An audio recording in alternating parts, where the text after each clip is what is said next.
going to get started. Good CEOs. So raise your hand if you either read the book Moneyball or saw the movie Moneyball.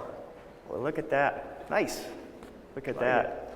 So Scott, we're excited. Basically what these sessions are for is just really to get insight into people who are successful and what their careers are like, and to get advice for folks like us around career development. But I thought what would be a great place to start is tell us about your role in the story, and yeah, I would love to hear it.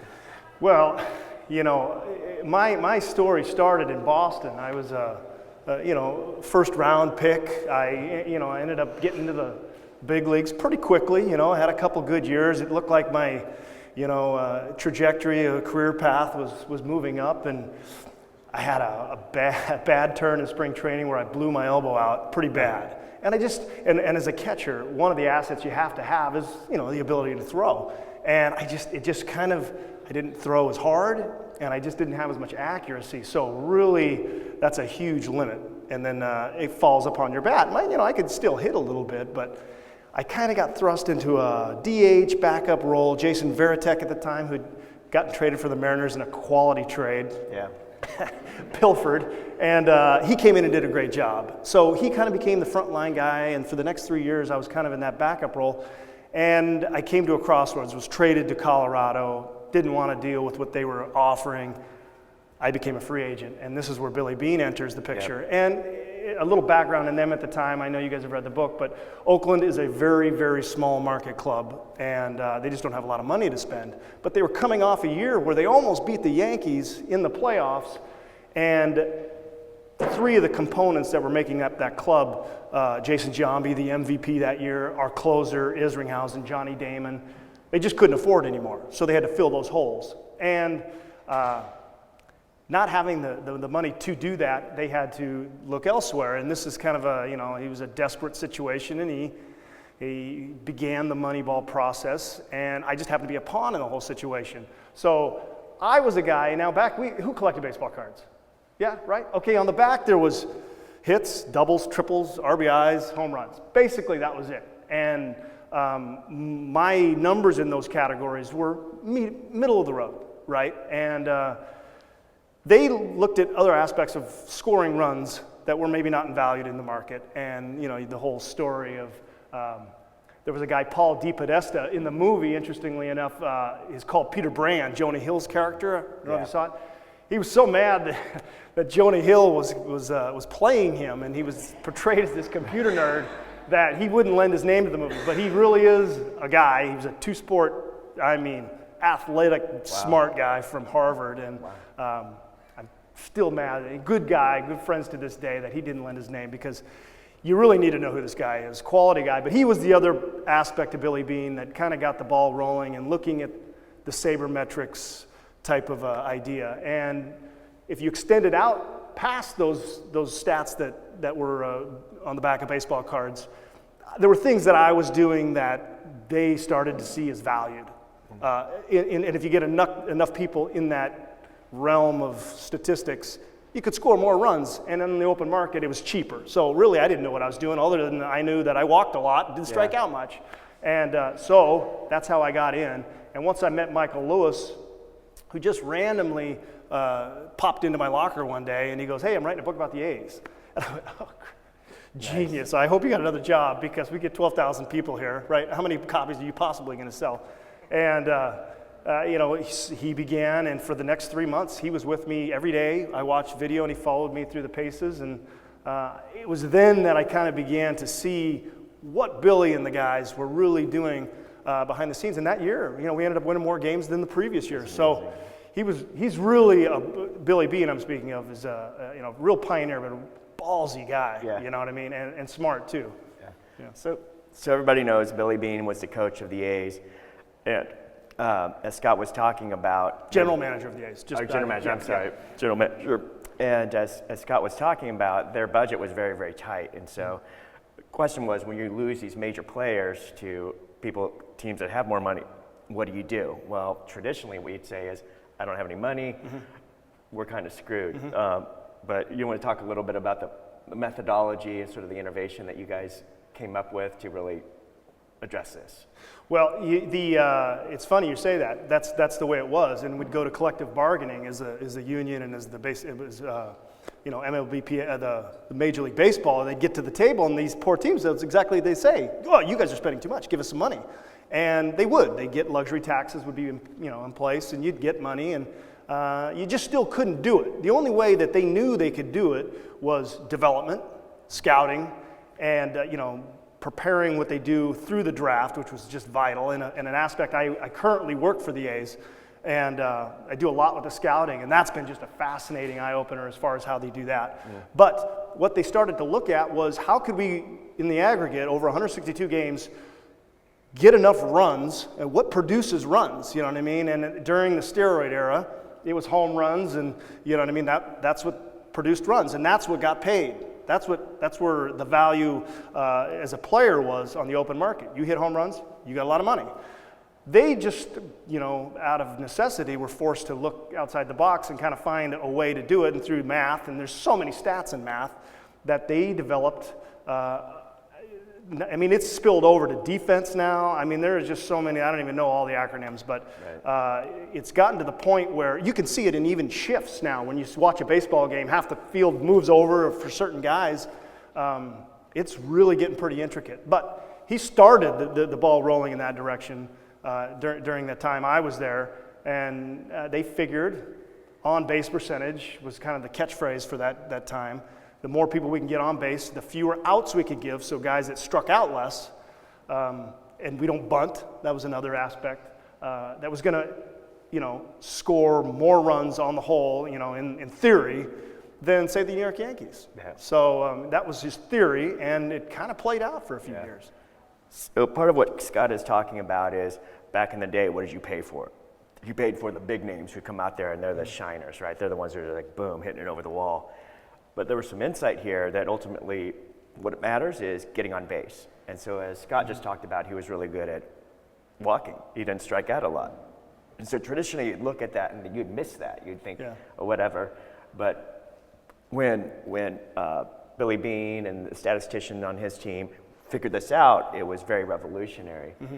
One good question that I'd love to get the answer to is, this was a big risk, moving in this direction. What was that like? What led you guys to take that big risk? That could have not paid off. They were forced to. When you're desperate and you can't do anything else, you can't buy them. You have to do something, and you risk being a laughingstock. Really, Billy did. For me, there was no risk. I was a kind of guy that they were offering a job to play every day, and I jumped at it. For him, it was his reputation. It was a risk of being a complete and utter failure, and probably losing his job. Yeah. But if you know Billy Beane, he played. He was an incredible player, and he was drafted. There was a debate whether he was going to go first or Darryl Strawberry, to the New York Mets. So he was a caliber player that is elite, skill set wise.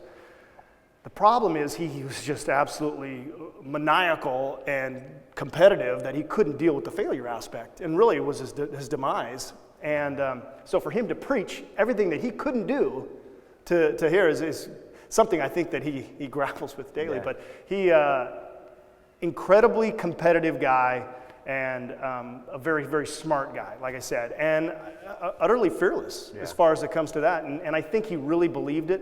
And though he didn't go to college, he's a very, very bright guy. What did the critics say as you guys were trying to do this? This? Fools. Everybody said. Inner people, granted, I wasn't there, so I'm getting secondhand, but I spoke to the people that said it, who I now work with. Yeah. They didn't believe it. So that going into that draft, that first draft, 2002, when he implemented this whole thing with Paul D. Podesta, or Jonah Hill's character, right?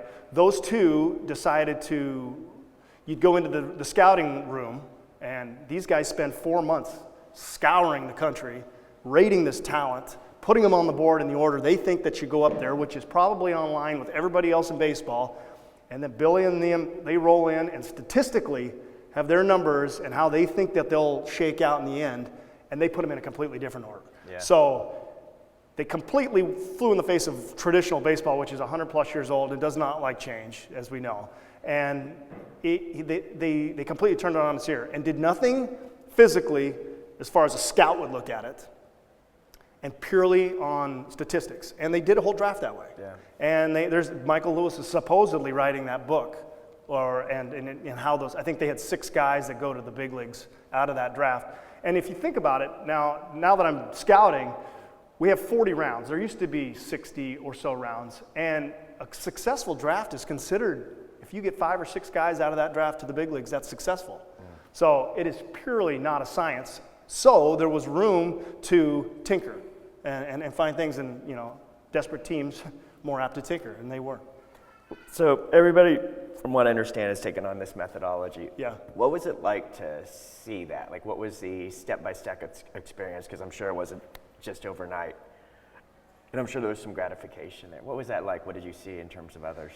Well, when the book comes out, people were unaware, and a lot of people, criticized it even without reading the book. I mean, there's a lot. I think it's a very interesting book, whether you believe it or not, and it completely had.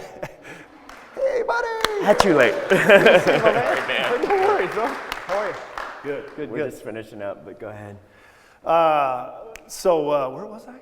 We were talking about Pretty what was guy it, came in. other than Jeff being late, what was it like the step-by-step to see Right. others adopt this? Because it wasn't probably overnight. So I'd get to first base a few times, and I remember Rocco Baldelli, who now works for the Rays at the time, and these guys would ask me, "So you really believe all that crap?" And basically, it's about me and them saying really nice things about me, and nobody believing it. So I was kind of the poster boy for something I had no idea in the league, and they really railed against it. Most Really? people They did. still railed against it. They did at that time. It has since changed a little bit because the people running big organizations that didn't have to do this are now doing it. Yeah. So it's become more accepted. I think if the biggest rebuttal or the biggest point against the Moneyball item is they say they call teams Moneyball, and it's a good moniker, I think, for certain clubs.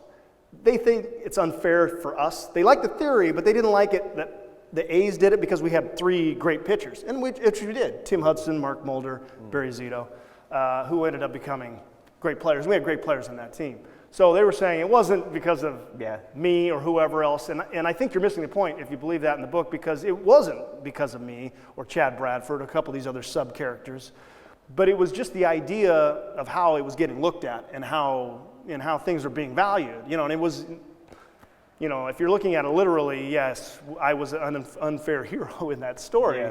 Yeah. But there was something bigger going on. It's interesting that the skepticism continued after Yeah. all of that, and people are just pointing out, no, you guys didn't have the magic. You didn't have a magic methodology. Right. Or an innovative methodology, I Right, should say. right. Yeah. So, it's funny, I talked to Michael Lewis, and I'm like, you owe me money because we don't hit that home run. We didn't do anything in the playoffs. Where's my cut? Yeah, that's He's exactly made me it. ribs Yeah, a you couple told times. you told all our secrets. Yeah.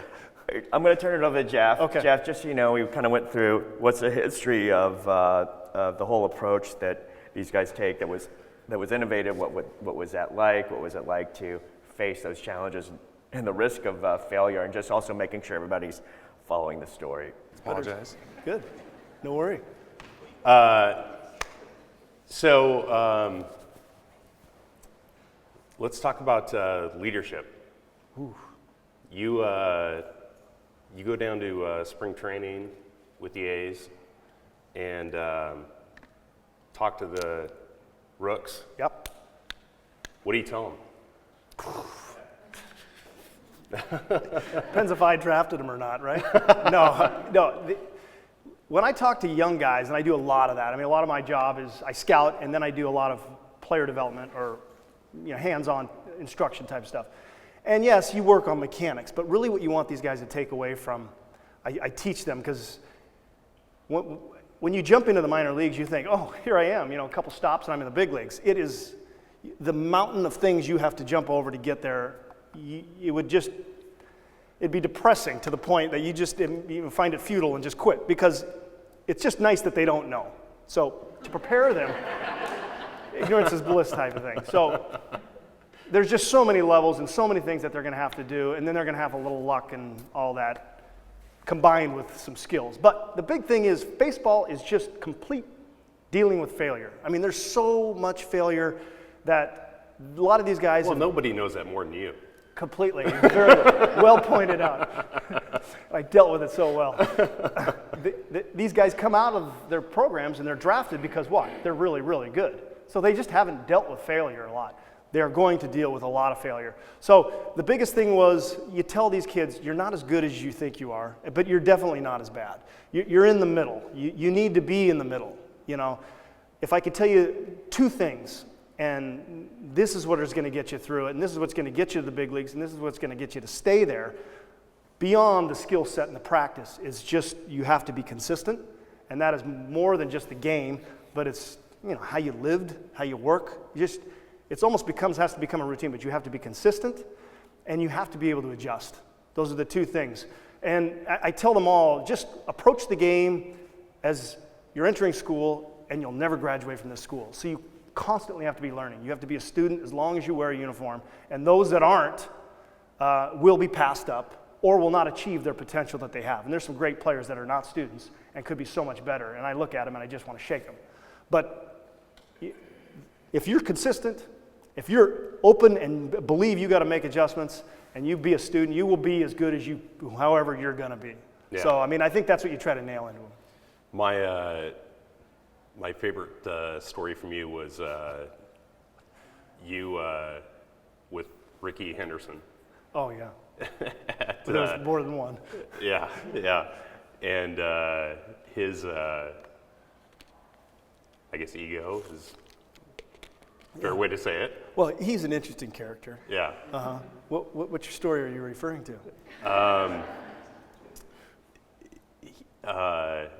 It's all about Ricky. Ricky Henderson, you just meet all kinds in baseball, and you meet a lot of fun personalities, and Ricky was really one of those fun personalities. He, in fact, works for the A's now, and he's doing an awesome job. He's still, he's got to be 50 years old, and he is chiseled out of marble still to this day. Yeah. But he has this way of talking. He talks about everything is in the third person. So he'd get up to the plate, and he has his whole just fidgety whatever thing he'd do. He'd get up and he'd get real low, you know what I mean? And you throw a pitch, and strike zone was like this big, and I remember God, as a catcher holding my glove, I'm like, out of the strike zone, in the strike zone, out of the strike, and so it was like so hard. But if it was a ball and it was borderline, he would go, man, that ain't a strike. Ricky knows the zone. Ricky knows the zone. Ricky knows the zone. Come on now, Ricky. Ricky, concentrate. You two concentrate. So Ricky, everything began with Ricky. Ricky knows. Ricky does this. Ricky does that. One of my favorite stories was Dave Henderson tells it, and this is a true story. And there's many Ricky isms, but he was a real nice guy. And generous guy too, but not the brightest guy. In fact, when he was in Oakland, he was given $1 million signing bonus. And I remember at the ending of the year, they were going over the books, and they were like $1 million short, and or over. They were like, what happened? They track it down, and Ricky had taken his $1 million check, and he had framed it, and it was in his house. And they're like, you ain't taking Ricky's money. That's Ricky's money. That's Ricky's signing bonus. So Ricky didn't, they finally gave him a new check that he could frame, and then he cashed the one. But Ricky didn't believe in banks. Ricky got on the bus once, and he sits in the very back of the bus. And then the bus is very laid out, time is in the back, the rookie's in the front, you know what I mean? So it's kind of laid out that way, so as far as status. And someone was in his seat, some rookie, and Dave Henderson is laughing. You know how Dave Henderson, I don't know if you guys know, big smile, laughing. Oh, Ricky gonna die on this guy. Ricky, and he comes back, and Ricky looked at him and just shook his head and kind of sat down in the middle of the bus. They're like, Ricky, are you gonna let him sit in your seat? And he goes, Ricky looked back and just shook his head. Ricky, are you gonna let him sit in the back seat? Tell him, man, tell him you got tenure. And he goes, man, tenure? Ricky got 20 year in the league. So it was the whole thing about time, but Ricky was one of those classics. Yeah.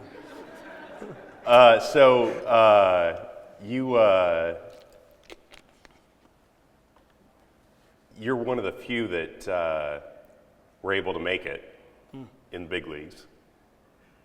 What do you think got you there?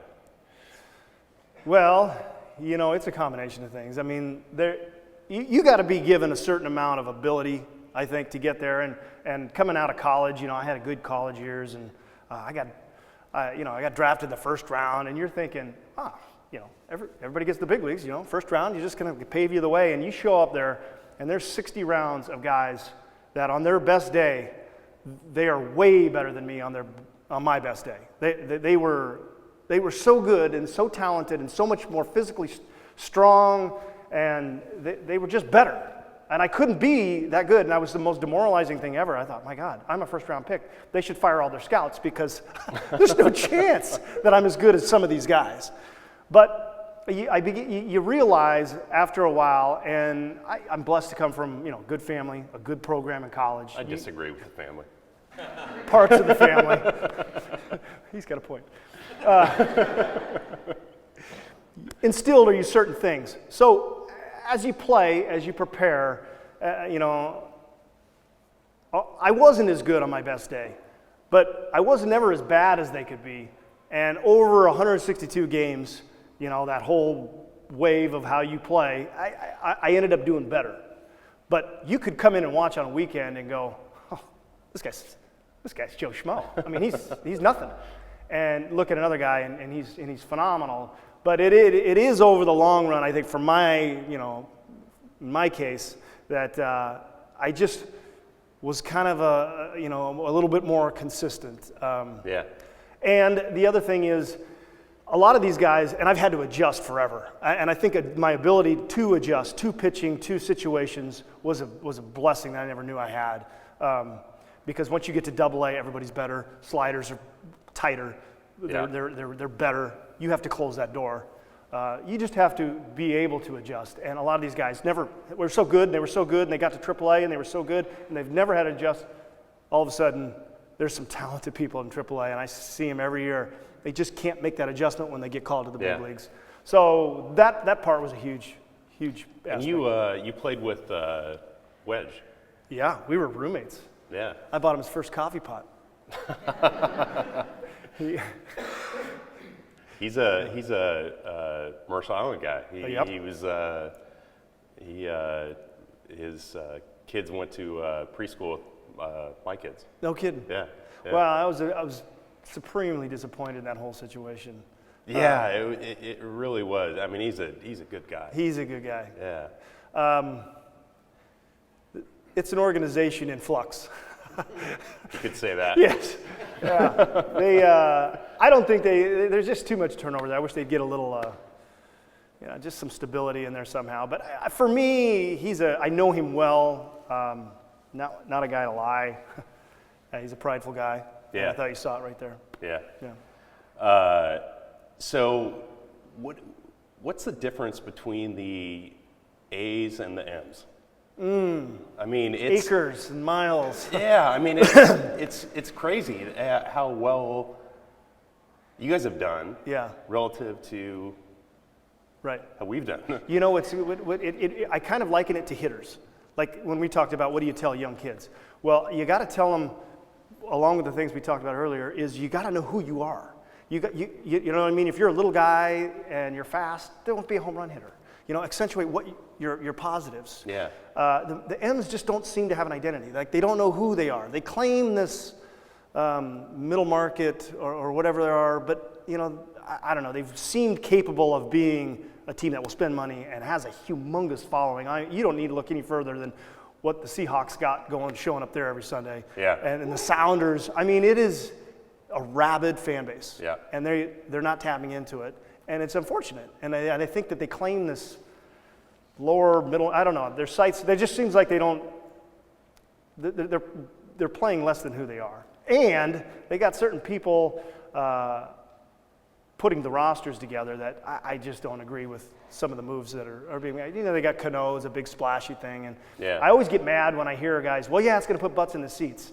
Yeah, you know what puts butts in the seats is wins. I mean, for me, I think if you're winning games, you will know these people you don't know right now. So what do you think of the Cano signing?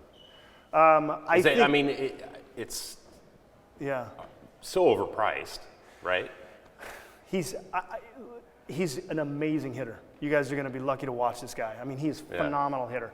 He's a second baseman, and he's going to be on a team that doesn't have a lot of guys around him. And he could come from the Yankees with a lot of protection. Yeah. There was a lot of guys that were threats around him. Here, there's not so many. It's a bigger ballpark. Yeah. There's things against him. I mean, I think going in, if I was playing, Robinson Cano's not going to beat me. So it's a whole new aspect to him.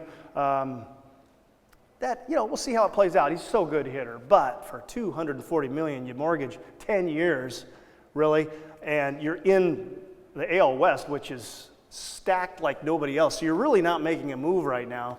I find it baffling. I find it baffling that they found $240 million that we could have been spreading out on, other positions here and there. But there are some very, very talented kids in this organization. You made about $240 million, didn't you? I think give or take a few zeros.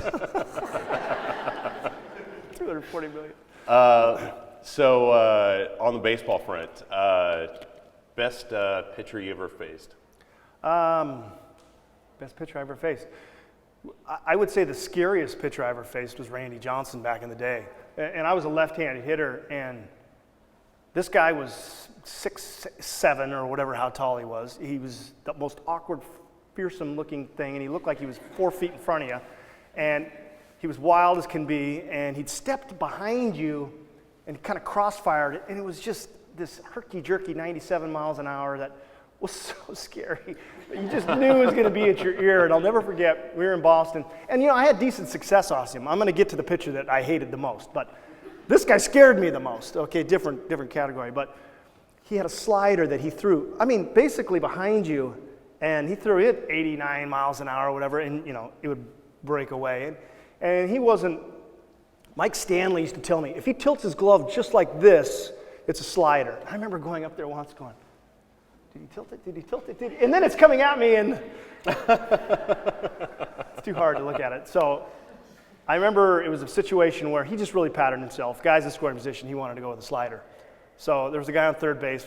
Guy just walked. I'm on deck, and as I'm walking up, knowing that, and basically I don't know if anybody's played baseball, but if the ball's coming at you, right, and it's a slider, you have to wait and pray that it actually slides, and it's not a fastball that's going to hit you in the ribs, and you're going to sit there and cry in front of thousands of people. So I know in my mind, here comes a whole bunch of sliders, so I got to ensue the mental battle of letting it come at me, and hopefully it goes away, and then I have the wherewithal to swing. Jimmy Williams comes over and he goes, Scott, now it was our manager at the time, I want you every single pitch to envision it's a slider. And so I just was like, God dang it, now I have to, the manager, right? So I go up, and it's so hard to not be like, okay, you don't want to be, okay, here comes. That's good, that looks confident. Instead of, this is what I wanted to do, and I swear I did the first pitch. Because he's like, you're bracing, and then it was a slider, strike one. And I somehow stepped out, took a deep breath, and he threw another one. And it was as confident as it could be. But I did stay on it, flared it over third base, got the run, got to first base. Sat on the slider, coach. You, one of my... let me tell you the best pitcher. I was 0 for 28 against him. I got to tell you the story. Brian Schaus, he's as big as a yard gnome. Throws about 82 miles an hour. He played for every single team in baseball. Comes in to get usually one guy out. Throws frisbee underhand. It's just like this, and it's just this 82-mile-an-hour sinker, or he goes, and it's a frisbee that covers about 8 feet. So it's like you got to pick one and try to hit it. So at this point, I'm in Cincinnati at the end of my career. I'm 39 years old. Here's Brian Schaus following, he gets the ball. He laughs at me. He just flips it in the air, knowing I'm over 29 against him or whatever. And he came up, and he just look at him. It's just kryptonite. The whole dugout, everybody knows it. When you're that bad against somebody, it was just a nightmare. So I finally took that stupid little Ferris wheel sinker he throws me, and I hit a crappy little ground ball in the hole. Ended up getting the ball, 1 for 30. Retired that year. You bring up Cincinnati. It was a big topic here in Seattle when Griffey fell asleep in the dugout. Oh. Turns out that that was not uncommon. No. If there was ever a guy that was made to play baseball, though, it's this guy. I played with him over there, and He had a lot of things that aren't typical. You wouldn't want your young star prospect to be, okay, go shadow Ken Griffey Jr. because he'd eat 4 Wendy's cheeseburgers before the game. He'd put his Tar Heel sweatsuit on, he'd take a nap. You'd nudge him and say, it's game time. And then you walk out and you go 3 for 4 with a couple homers. He just was the most talented, most effortless, most uncaring guy I've ever seen. And I don't mean he didn't care. I mean, he wanted to do good and he worked hard when he needed to. But this guy, I remember, he was on the DL with a hamstring injury. He hasn't picked up a bat in 2.5 months, maybe. I mean, he hasn't been able to do anything. And finally, he hit a couple tees before the game, and they said, if we need you to pinch hit, you think you can pinch hit? And he's like, yeah, I can pitch it. I can pitch it. So I remember the game is on the line. I went upstairs to get a Red Bull or something. You need to drink Red Bull or espresso, or just to keep, I mean, this is every day. Yeah. So I go up there, and here he is. Mouth open, with cheese wrappers on him, Tar Heel outfit, snoring. I get my Red Bull, I come in, and I see him in the dugout, I'm telling you, 1 batter later with a bat. And I'm looking at him going, what are you talking about? You were just up there sleeping. Game-winning home run. We walk off. First swing in 2.5 months. I mean, I can't make it up. Best player you ever played with? Best player I ever played with? Ooh, good question. I would say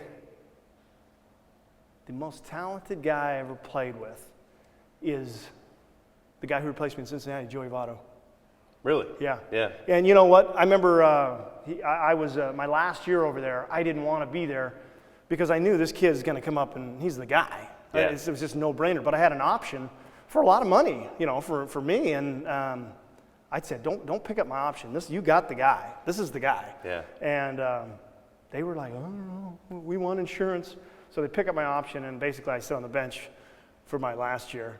You know what I mean? Which essentially ends your career when you're 39 and you spent the whole year on the bench, right? Yeah. But this guy came in and he did exactly what I thought and more. I mean, this guy he's one of the top 3 hitters in baseball.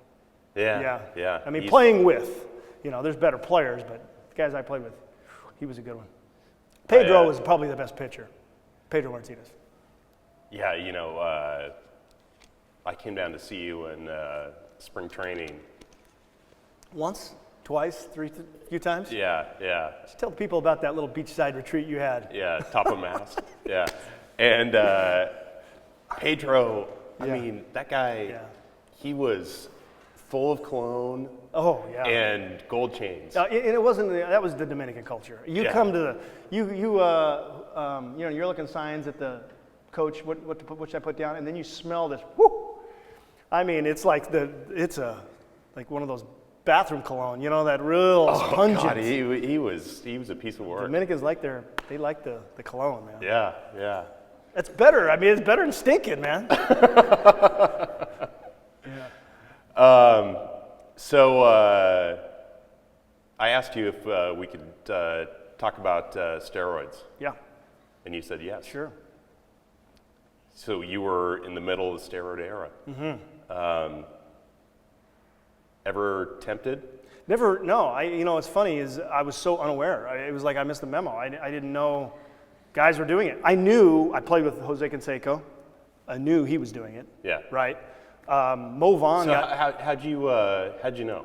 I didn't know, other than I just didn't think a man could be built this mammoth and and I never saw him in the weight room. And I was very much a medium statured guy, and I lifted my ass off. I mean, I had to work so hard, and there were guys that worked really hard, and he did nothing. He'd go in there, and there was a little forearm machine. He'd just sit there, no hat on, and until it was just pulsating these freaking Thor veins, right? They walk up and hit balls 500 feet. So I just assumed, you just threw the steroid moniker on him. And, McGuire was in there, Bonds was in there.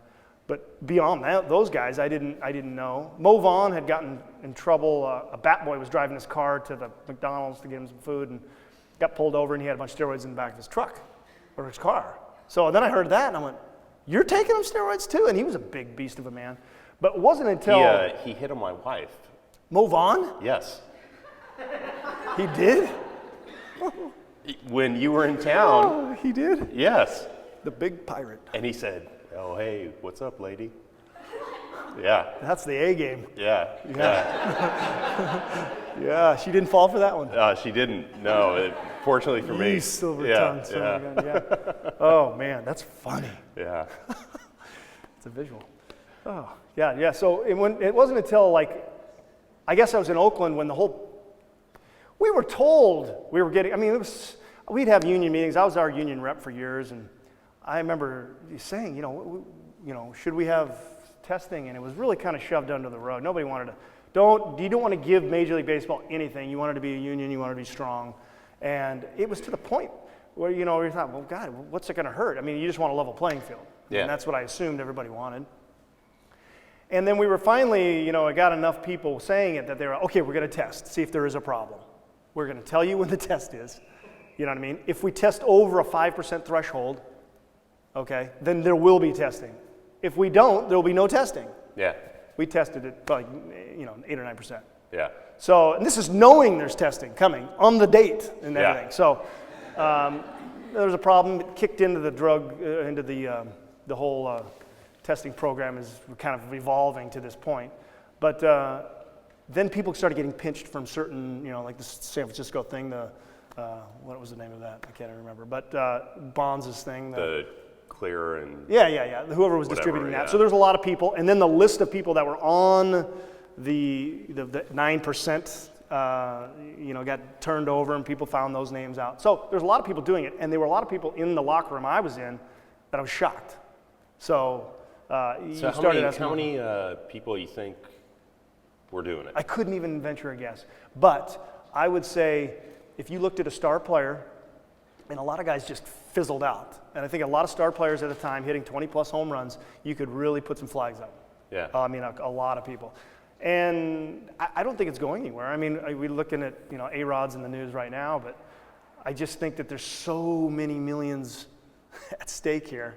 You can get busted and still come back. You know what I mean? Milky Cabrera gets pinched and gets $60 million. Yeah. Bartolo Colon just got $20 million. Yeah. A-Rod gets a new contract. So, there's money there. I think there are always going to be people looking for an advantage, and it is definitely an advantage. Yeah. So what do you think about the Hall of Fame? The Yeah. Bonds, Clemens, Yeah. all these guys. I'm getting asked Should that they- a lot. I wish I knew. In it, I don't know who gets. It's becoming a little bit of something that needs to be addressed, I guess. It's so subjective because the people that have votes inside, there's an integrity clause, there's sportsmanship, there's a character clause. Yeah. So they're using those to keep them out. Statistically, obviously, there's a bunch of guys that should get in, but those people that are voting feel like they don't belong in. And I have no sympathy. Yeah. I'm a little hardliner as far as if you took steroids. The problem is a lot of these guys, it's more speculation than actual fact. So it's a slippery slope. Yeah, but it seems pretty obvious that some of these guys took them, right? It seems obvious, but they're protected by, how are you, it's hard to, and a lot of them are not getting in because of that. Yeah, yeah. Jeff Bagwell, Clemens, a lot of these guys, I don't think they've failed drug tests. Yeah, no, yeah, it's they made millions. They gave them, they had a lot of their. They got plenty. I'm not shedding a tear that they don't get in the Hall of Fame. So sorry. Yeah, no, I agree with you.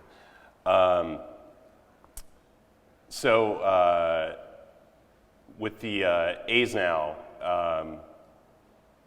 Billy is famous now. Yeah. Brad Pitt. Yeah. Yeah. Is he disappointed that I didn't play him over Brad Pitt? Supremely. Oh, yeah.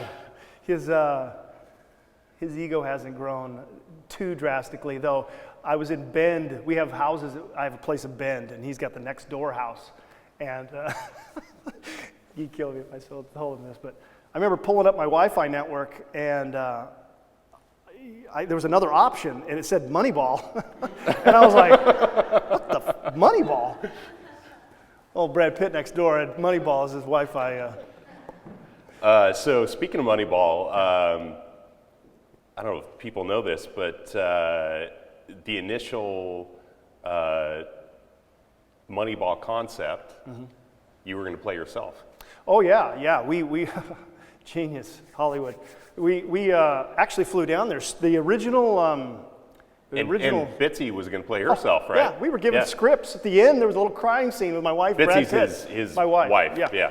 So the original, apparently Brad Pitt had bought the rights to the movie, and Steve Soderbergh, the guy who did Ocean's movies and Traffic, and real guy, a nice guy. We'd go to L.A. He had the rights, so we're in L.A. and we're getting our hair cut, costumes. We're about ready to roll cameras. It's like, hours away, and Sony ends up pulling everybody is playing themselves except Brad Pitt.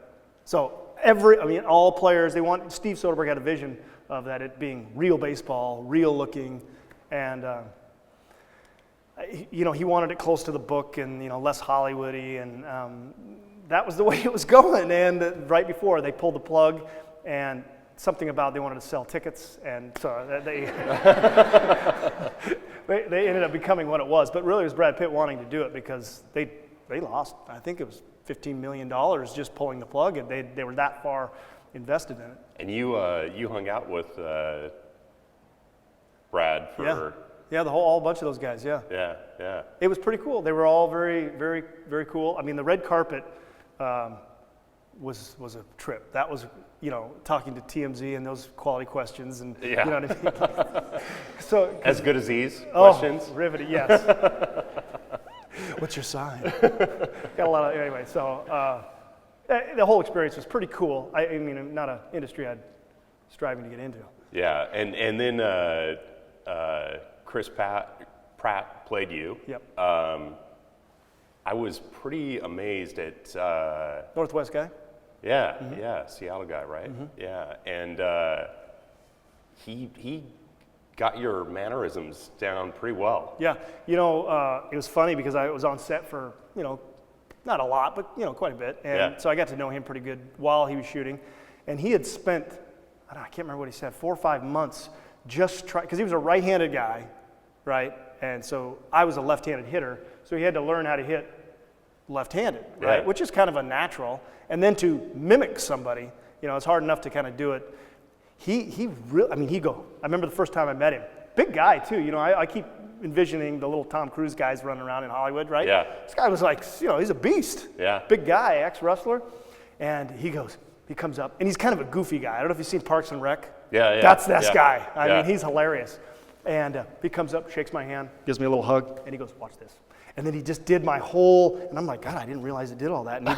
And he did the whole swing, and he was so proud, like a little kid. And I'm like, geez, you nailed it, way to go. So I had missed the time, because they had just shot the night before, the time he hits the home run. And obviously you got the lighting, the people, the camera. Here we go. They throw it. He breaks his bat. It stays together enough to keep the scene rolling, right?